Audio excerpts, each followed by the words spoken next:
So you probably already know what Roblox is. It's a platform where people make games in a style that looks like Legos most of the time, and sometimes they try to make it looks realistic and it looks weird. There are games on Roblox that are actually good, as opposed to what most social media says. So in this video, I'll cover some games on Roblox that you may or may not know about.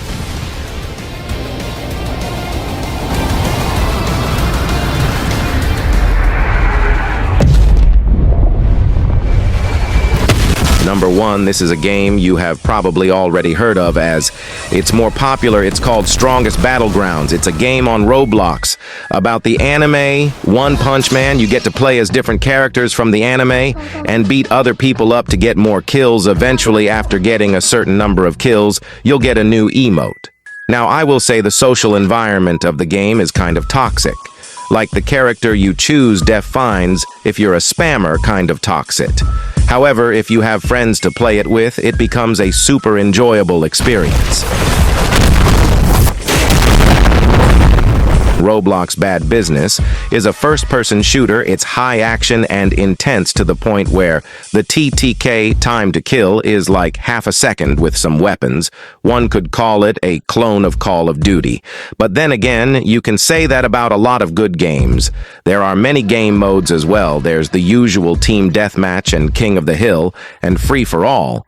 Then there's also one called Randomizer, where you get a random weapon each time you kill someone, and Patrol, which is basically King of the Hill. But the hill is slowly moving along a path. While it may be annoying to play, it encourages the players to play creatively, like constantly bombing the Patrol every 5 seconds.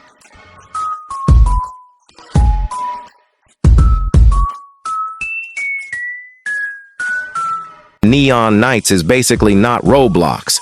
It's an isometric cyberpunk shooter with a neon and Japanese style. Oh yeah, and remember that Lego art style? Well, that's gone. It's a whole new art style now.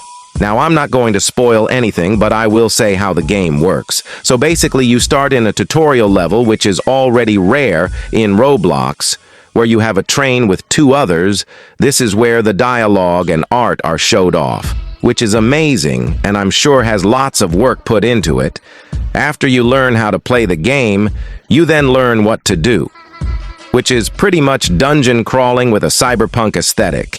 And if you want, you can play with up to 4 friends. You go to a room-to-room fighting a bunch of robots and looting to get better and better weapons and currency, which is carbon, like WoW, a currency in Roblox.